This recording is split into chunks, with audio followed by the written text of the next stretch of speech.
Assalamu alaikum, урматтуу мен каналында көрүүчүлөрүм. Сиздерди каналдан көргөнгө абдан кубанычтамын. Меккеде 3 тараптуу коргонуу келишими ошол 7-башона айынын күнүндө кол коюлган. Бул эмне жөнүндө? Бул Сауд Арабия, Түркия, Пакистан ушундай коргонуу биримдикти түзүп атканы боюнча да. Меккеде Аль-Сафа сарайында ошо Мухаммед бин Салман Сауд Арабия тарабынан, Реджеп Тайип Эрдоган Түркиянын тарабынан, анан Шахбаз Шариф Пакистан тарабынан 3 лидер кол койду. Бул деген нерсе мурдакы жылдан бери уланып жатат. 3 тараптуу формат бир күндө жаралган жок. Бул нерсе албетте 2022 жылы өнөр жай диалогу болгон. Коргонуу өндүрүшү боюнча ошол 3 тараптуу форум иштей баштады. Анткени коргонуу системаларга өндүрүштүк нерселер керек. Ошон үчүн ушу боюнча мындай талкуу кылалы деп 3 өлкө ошону бириккен. Бул нерсе мусулман НАТОсу түзүлгөн атат деген да жарыяга кабылган. Ошондой сөздү ошол аналитиктер, саясаттануучулар, серепчилер айта башташкан. 17 сентябрь 2025 жылы эки тараптуу негизде Сауд Арабия менен Пакистан өз ара коргонуу документине кол койгон. Ошол биз деген ушундай бири-бирибизди мындай өнөктөш катары баштайлы деп. Ошол мусулман НАТОсун түзөлү, Сауд Арабиясына ядролук курал колдонсо же күч колдонсо, анда Сауд Арабияга Пакистан сөзсүз жардам берет деген ушундай беренелер бар болчу ал келишимде. Бирок негедир ошо Трамп менен Иран согушту баштаганда, Иран алгач ошо Сауд Арабиясынын жергесинде соккуларды кылганда жана Иранды кошо угуп Хусилер дагы Ансарала уюму Йеменден Сауд Арабиясына соккуларды кылганда негедир Пакистан эчтеке кылган жок. Кээ бир учурларда дагы массалык маалымат каражаттарда айтыла баштады. Ошо Сауд Арабиясы Пакистанга доомат айткан имиш. Биз силерге ошол 2 миллиард доллар бердик эле, кайтаргыла деп, анткени силерден бир да пайда болгон жок деп. Ал боюнча албетте азырынча маалымат толук эмес, ошо эмне менен бүткөн ошол нерсе. Бирок мындай серепчилердин арасында ушундай чыңалуу Пакистан менен Сауд Арабиясынын ортосунда болуп атат деген кабарлар бар болчу да. Анан 7 ошол август же болбосо ошол башоона кыргызча аталганда 2026 жылы жаңы формат менен Түркия, Пакистан жана Сауд Арабиясы кол коюшту жаңы келишимге. Түркия кошулуп, милдеттеме 3 мамлекетке жайылды бүгүнкү күнү. Анан аймактагы согуш коопсуздук эсептерин өзгөртүү ошондой максат турат.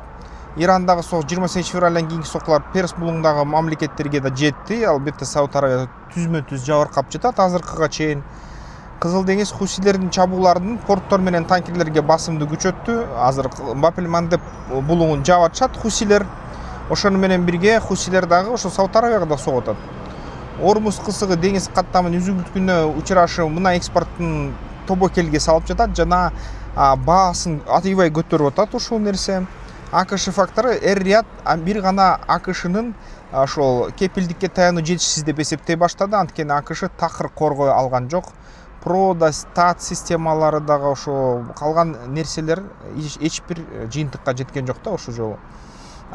Негизги жобо максат чабуулду ооздуктоо жана коргонуу кызматташтыгын кеңейтүү болуп жатат ушул 3 мамлекеттин. Анан булар айтып атышат, бир мамлекетке жасалган куралдуу кол салуу үчөөнө тең жасалган кол салуу деп эсептелинет деп жатышат. Элестеттик эле, бул НАТОда 5-берене дейт. Ошол мусулман НАТОсунда Түркияга же Пакистанга же Сауд Арабиясына бирөө кол салса, баарына бирдей кол салган деп эсептелинет деп жазды. Жыйынтык болсо кандай болду? Өтө кызыктуу да, мага болуп атат. Иштөө түзүмдөр азырынча ошол жаңы кол койгондо калыптанып эле жатат. Министрлер комитети, тышкы иштер жана коргоо жетекчилери туруктуу кеңешет. Туруктуу катчылык координация орган Сауд Арабиясында жайгашат, азырынча түзүлүп жатат. Аскердик комитет башкы штабтардын коркунучтары жана керектүү ошол жардамдарды баалайт, көрөйт. Практикалык иш, машыгуу, чалгын маалыматтары, логистика жана техникалык шайкештик иштелет да. Бирок бул азырынча НАТО сыяктуу даяр система эмес. Жарыяланган маалымат боюнча ар бир кырдаалда жабыркан мамлекет жардам сурап, анын түрүн өзү көрсөтөт.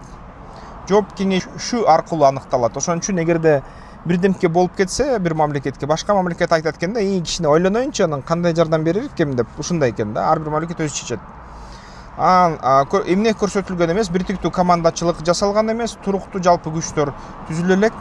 Анан автоматтык сокку тартиби дагы калыптанган жок. Эмнеси жарыяланган эмес, толук текст жана тиркемелер азырынча чыга элек.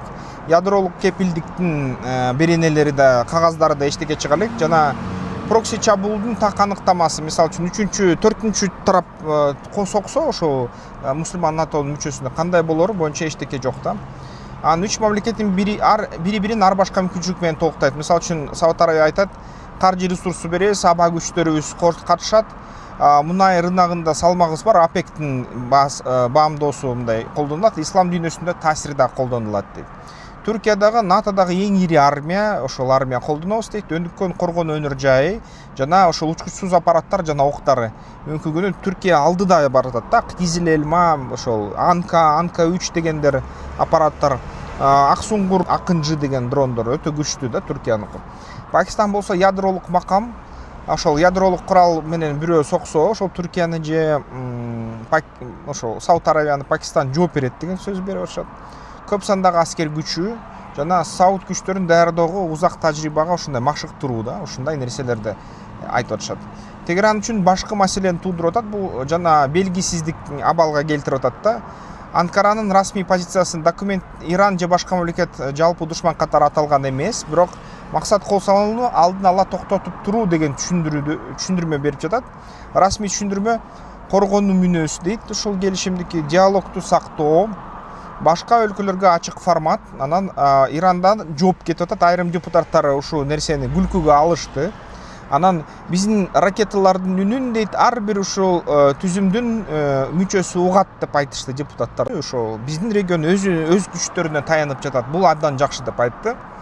Анан Түркия жана Пакистан менен байланыш калды. Иран тышкы иштер министрлиги айтып атат, Пакистан биздин ортомчу, Түркия да биздин чоң өнөктөшүбүз деп атышат да. Анан биринчи практикалык сын болду. Ушул долбоорго мисалы үчүн 9-чу башонанын айынын күнүндө 26-жылы Жизанга хусилер ансарала, бул Иран менен тыгыз байланыштырылган кыймыл, Ирандан акча алат, ракета алат. Арамко мунай иштетүүчү заводуна дрон менен соккун урган билдиришти.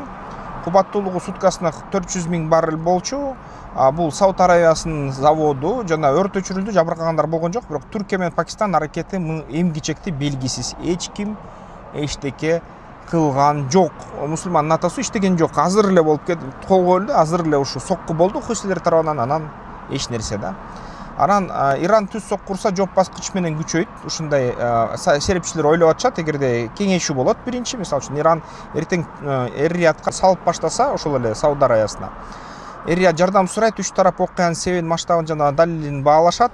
Анан коргонуу жардамы ошо экинчи баскыч. Чалгын маалыматты, абадан коргонуу октары, адистер жана логистика ыктымал алгачкы чараларды көрсөтүшөт. Анан үчүнчү бул түз кош салыш. Эгерде мисалы үчүн Иран кургакчылык менен ири мындай чабуул, кайталаган чобул жасап баштаса жана Сауд Арабиясынын өтүнүчү болсо, так түз өтүнүчү, ошондо гана башка өлкөлөр ойлонот экен да, эми биз кол салабыз же салбайбыз деп. Маниси боюнча эки башка баа бар. Биринчи баа ошол мисалы үчүн CNN айтып жатат, ири чабуул Түркия менен Пакистан тартышы мүмкүн дейт. Мындай кадам согуштун аймагын кеңейтет, Тегеранга берилген олуттуу эскертүү катары кабыл алса болот дейт.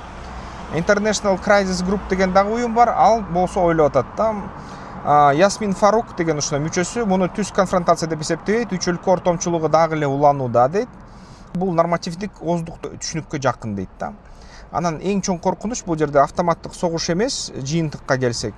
Бул деген чалгын, абадан коргонуу, аскерди жайгаштыруу, түз соккуга акырындап жакындашуу.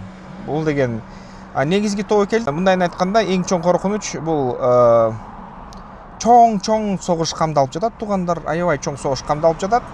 Ошол согуш болоор негизинде болуп атат да, эң чоң коркунуч. Сиздер кандай ойлойсуздар?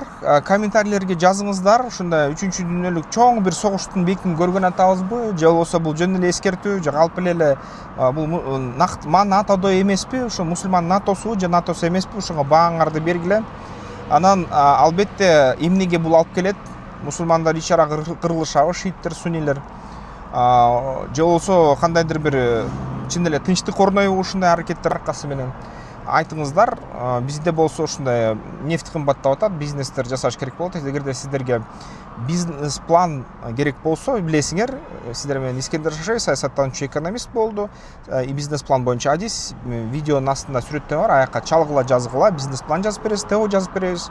Анткени азыр банктар, инвесторлор баары ушундай документтерди сурашат да сиздерден. Биз бүгүнкү күнү ошо Кыргызстанда бизнес жасабасак, экономикабызды бекемдеп, куралдарыбызды күчтөнтүрүп, мамлекетти бекемдетпесек, дүйнө жүзүндө ар кандай нерселер болуп атат да. Дүйнө капитализм акчанын аркасы менен эле коргонууну уюштурса болот да, ушундай нерсе. Анда эмесе эмки видеолордон көрүшкөнчө.